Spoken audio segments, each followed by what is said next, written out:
heaps and heaps of people on the trail because they were there for like a really long time because round about November the ground, or late October, whenever it was, the ground sets hard. So they were there for just ages until some people came and graded the road, the forestry people graded the road. But I actually went in and looked, and they actually went, the road was hard and dry in the middle, but then on the other side you could see where they went off into the bush. He or she had actually crossed the road. Did they look like real prints of something that walked? Well, they only had 4 big toes, but quite, probably 14 inches long. I'm just trying to picture the guy that found them. It's only got 4 toes, and I never contemplated what it would be. I just sort of thought it was a bit of a joke and showed people, and we all under-eyed nude, and where it was, I just can't see that anyone would ever think of setting up a fake situation. Just wouldn't cross anybody's mind. How many prints were visible actually on the road? 4 going down from the bank and then the road, and then fainter ones on the other side because there wasn't as much deep mud on the other side. But you actually, the trail continued for a fair distance? Then to the bush then, and it'd take an Aboriginal to track it because the bush has all, sticks and stuff, little sticks and stuff. It's dry, stringy bark forest. It did continue for a fair way, the trail that you saw? Not that I could track it. Imagine a normal dirt road, which is just enough for 2 cars. So, and on one side there's a high bank, about maybe 4 foot high, and the other side's the downside, so there's no bank. Okay, so the shoulder of the road. So the animal has stepped off the high side of the bank. There's footprints in the drain and the road where it's thick, where the graders shoved the soft dirt. Footprints there.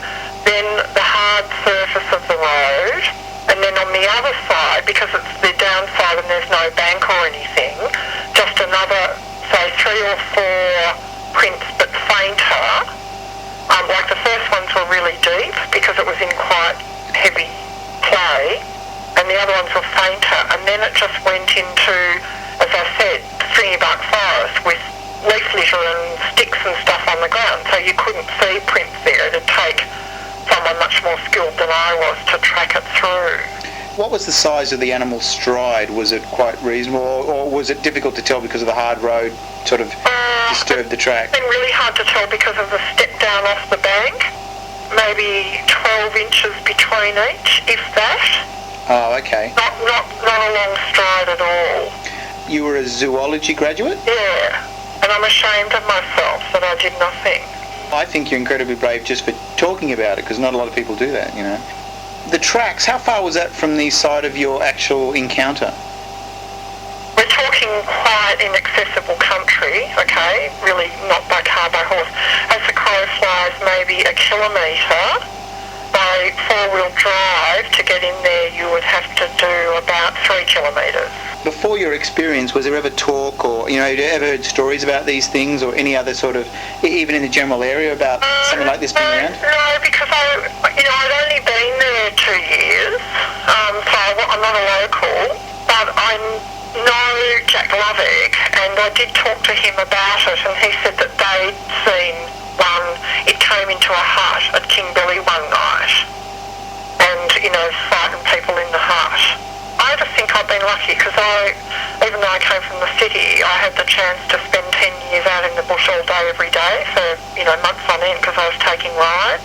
And I think you just see stuff that no one else ever gets to see because you're there, and the bush is a huge place, So take me through your actual encounter. I mean, where did that take place? Well, I was taking a ride again, and it was about a month later, and I had no thought of those footprints, so that hasn't influenced me at all. Yeah, where was the spot? Was the spot you originally described? It was the crow flies from the original spot, just in bush, off Thorpe Gully Road, but really, even to get in there with the 4-wheel drive, you have to work at it. Okay, so it was a fair way off the beaten track. Yeah, it was a forestry road, but it hadn't been graded for probably, 10 years or so. Take me through what happened. I mean, what Okay, so the sighting, dagging along with a beginner's ride, school camp, totally out of it because you just go on automatic pilot, you're just walking along. Oh, you're walking or riding? Riding, walking pace. I was a fair way up the front. The kids were probably another 25 metres at least, the first kid behind, maybe even 50. And just dagging along at a walking pace, reasonably cold day, head down, just because you sort of keep your eye open on the ground for snakes, because it was getting to be snake season, but it wasn't. It was a cold day because I had a dryzabone on. And yeah, just sort of had a feeling of something there, and turned round, and I just saw these head and shoulders above a bush, and I just thought it was a gorilla, which I know is ridiculous too, but nothing shocks me. And I just thought, fuck, what's a gorilla doing here? You know how you do a double take in the movies? Oh, yeah. It was like that, like, what? And it just bobbed down behind the bush. It was down the side of a hill. I did seriously think of putting my horse down the bank and going flat chat through the bush, but I'm talking really thick bush, because where this was is remnant snow gum country. It's on the south side of the hill, and there's actually snow gums, but they're not dwarfs, they're quite tall, so it's a wetter area, so it's quite thick there. And also, because I was a trail boss, all the other horses would have followed me. Did your horse react at all to this thing? No, because it was in my peripheral vision. I had to turn 180. Horses usually react to noise rather than to sight. And it was stock still behind this bush, just looking at us. And when it saw me looking at it, it bobbed down and it didn't run off. Now, what I did when I got home, still hadn't even given a thought about the footprints. I even vaguely thought, oh shit, you know. What I did was I rang Melbourne Uni. Is it Angus, the head of zoology then? I can't remember. And I asked if it would be possible for a gorilla to have been let loose in that area. What did he say? He said no, that they knew where every gorilla was in Australia, and there was no way it could be a gorilla. And I said, oh, I think I must have seen a yeti. And he just, thought, yeah, nutter, obviously, and said, yeah, bye-bye. And then, in the middle of the night, I was lying there thinking about it and thinking all the things I should have done. Because also what crossed my mind when I saw it was, if I kick up a stink about this, there's going to be helicopters and people out here rampaging through the bush looking for it. And, it obviously wasn't a harmful animal. So I thought all that, and then in the middle of the night, I was lying there thinking, oh, look, I must have dreamed it, get real, no way. And then I suddenly remembered the footprints. And I thought, God, and even to this day, I think, oh, no, look, it must have been a hallucination or something. But then I think, but no, what made the footprints? So I went to the library to look up gorilla footprints, and of course it wasn't a gorilla footprint, because they've got that opposing thumb thing. And they make a print like a person print, balls of the feet and the heel and everything, but this was just one massive, great big, solid print. So it looked like it had flat feet or something? Yeah, exactly. Okay, what time of the afternoon was it? 3 o'clock in the afternoon. Okay, so it was plenty of sun. Oh, yeah. Overcast day, but absolutely plenty of light, not sunshine, just, yeah. And how far were you from the animal when you turned around and sort of had this feeling? 25 metres down a hill. Like the animal was down a hill and I was 25 metres up on the road from it, so it was down a sort of slope. It was behind you on the road or ahead of you on the road? No, it's on the side of the road. I'm riding down a road and it's 180 degrees on my right when I see the move, because I'm good on peripheral vision. So it was between you and the kids, or? No, the kids were behind. Like, imagine single row of traffic down the road, hard right. On your peripheral vision, you see something, a movement out of the corner of your eye, you're already level with it, right? And you turn around to face it. Oh, okay, so it was virtually, you're going down the road, it's virtually straight up to your right-hand side. Yeah, absolutely, 180 degrees.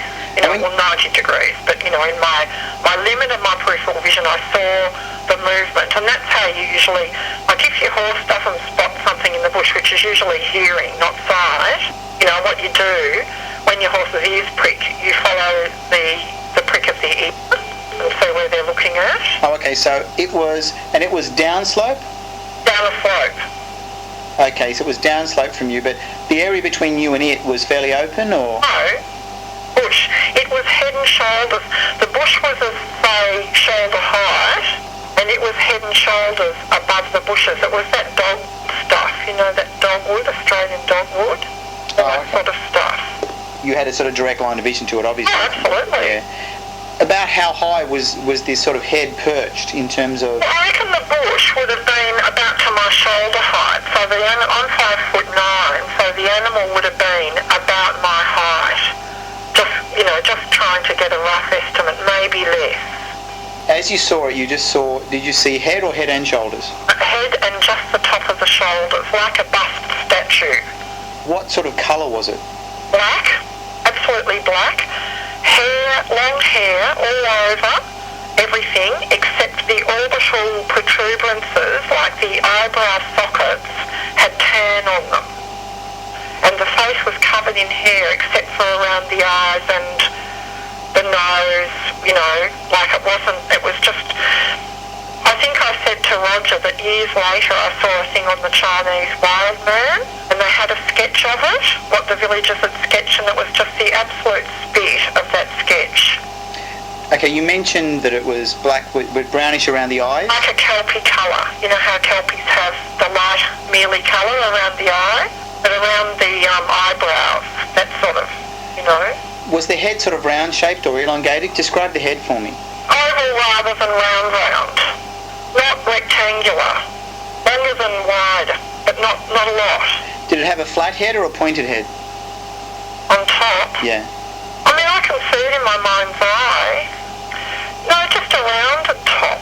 No, not pointy, not flat, but just, yeah. You also mentioned eyes and a nose. Can you describe the eyes, describe the nose? Was it a human-like nose, or was it a flat nose, or was it a... I think pretty flat, but you're really pushing it now. That's all right. Flat with the nostrils up, you know, like... Nostrils up and out towards you. Yes. But we're also talking 25 to 50 metres away. The eyes were hollow, you know, in the socket. So quite large orbital protuberances, or whatever you call them, you know, around the eye, like the eyes were set in quite deep. Okay, did you notice ears? No. The hair that you saw, the black hair, was it... At least spot on. Was it short like a dog or long and wildish a bit like a goat? The hair long like a goat. I have clear recollection of that. Did you get a sense of untidy or just long? Like a goat, yeah, just long really, not, yeah. Okay. It was facing you and then bobbed down. Bobbed down, that's what I rang. I rang this guy who was the head of primates, and I said, if I saw a primate loose in the bush, would it bound off like a kangaroo, or would it have enough intelligence to hide rather than bound off and betray its presence? And he said a primate would hide. And that's when I said, well, I think I just saw a gorilla. Did you get a sense of a long neck like a human? No. I don't think so. Was a neck in evidence, or was it hidden by hair, or...? A short neck like a human. Is that a happy medium? Like a neck, not set with the head right into the shoulders, but not long like a normal person. In terms of the width of you saw the top of the shoulders, were you talking compared to yourself? Was it the same width as you? Wider than me, so yeah, maybe a bloke, an average bloke sort of shoulder. When it bobbed down, was it a slow bob down or a very quick movement? Pretty quick, yeah. It would be how you would bob down if you thought you'd had a chance that no one had seen you. You know, if you were playing hidey with your mate and the person who's he went past and they glanced and you thought maybe they didn't see me, that I bobbed down in time, that sort of bob, exactly how you do it, you know. Was there anything else in the face? I mean, did you see anything like, you know, as a zoologist, was there anything else in comparison to, say, an ape that you saw that was noticeable? I mean, a brow ridge or anything? Well, a heavy brow, yeah. See, I mean, I suppose I hadn't been to the zoo for 100 years and seen a gorilla, but when I looked at the gorilla things, I realised that it wasn't a gorilla because of the different nose it have a muzzle like an ape? No, not really. Not a noticeable one. Yeah, that's... So more like a face than a muzzle? Yes, definitely. Did you get the sense, I mean, thinking back, I mean, you've mentioned ape quite a lot, and your impression was a gorilla. Do you feel more animal/ape or human-like? Oh no, human, yeah. Absolutely, because that's what I mean. Like, I just thought gorilla, because what else would there be? See, this is why I know that what I saw was true, because I didn't think, oh, fuck, I've seen a Yeti. I just thought, what would you do if you're a zoologist and you saw something in the bush that was really different? You would immediately, without even reasoning, you would assume that an animal had escaped from somewhere, wouldn't you? And that was my assumption. Oh, shit, someone's let a gorilla, because, I mean, it's always possible. You get idiots, don't you? Oh, yeah, lots of wildlife running around. Yeah, so I guess I just thought that, and that's why I went straight and rang the... I rang a friend of mine first who, knew the guy at the primates department and told him. Was this sort of someone you studied with, or...? The guy that I rang was the guy I used to teach with. What was his reaction? Pretty well, yeah. Like, okay. Because he sort of wouldn't be shocked at anything, really. And, I was still on the gorilla track there. I mean, if I could get that show that did the Chinese wild man, that was it. Oh, right. Because even like, okay, primate, gorilla, and then I think, no, it isn't a gorilla, I still wasn't going around thinking I've seen a yowie, like it was a joke, sort of like it must be a yowie because it isn't a gorilla. You mentioned hair, but was skin visible on the face? No, I don't think so. And that was the thing with the Chinese wild man. It was all, apart from, say, the lips and the eye sockets, it was all hairy. All of it was hairy. And I really, I'm quite sure I haven't changed that in my mind. Hair on the face, I mean, directly on the face, shorter than anywhere else, like on the head? Only as much as practicable. Looking at it, you just say it was an incredibly hairy face, but probably it was shorter than the rest, but not like short. Does that, not like a bloke's beard. Long hair, not like beard hair, not that different. Like, I suppose beard hair's like pubic hair, that sort of... Yeah. It wasn't like that. It was all fine and silky, and it was all over every bit I could see, except for the mouth and the eyes. You haven't mentioned the mouth before. Was it open or was it like a... I can't remember, just lips from memory. Was it a glossy black or a flat black? No, pretty flat, yeah. Not black, not like a true black, but black. Yeah, it bobbed down. I mean, what was your reaction, and how did you handle having the kids with you and everything? Oh, well, I didn't see it because they were a good 25 to 50 metres behind me, and the rides are done single file, so it would have been sheer fluke had they seen it. And I mean, I had an argument with someone about that. They said, oh, you'd never, surely someone else on the ride would see it. And that day, I had those people out on the ride, and a fox ran across the path, across the path, not even on the side of the path, 25 metres ahead across the path. And I said to this guy who was next to me, did you see that? That was a fox. And he goes, no way. And I said, a fox just ran across the path, and luckily the person behind me had seen it. And so I said to him, see, that's what I'm saying, that, like one day I saw 4 dingoes hunting kangaroos. 4 of them at once, 2 blacks and 2 yellows, and they were running down kangaroos. They saw me, and it was in very heavy bush. Within 1 second, they had melted into that bush. What do you think about it now? I mean, you think back to, you mentioned you sort of sometimes doubted a little bit, or? Yeah, but as soon as I doubted, I think, well, hang on. Like, I always think of the sighting, and I think, oh, look, I must have dreamt because no one else has ever said anything or whatever. But then I think, yeah, but hey, what made those footprints? Because like I said, I saw that Tasmanian tiger in 1971, and it was just outside of Lock on the way down to Wilson's Promontory, and I just thought, yeah, look, there's a lot of bush out there, and people say nothing can survive, but of course it can. And... What, you're pretty sure it was a thylacine? Oh, absolutely. Yeah. It's like out of a picture book.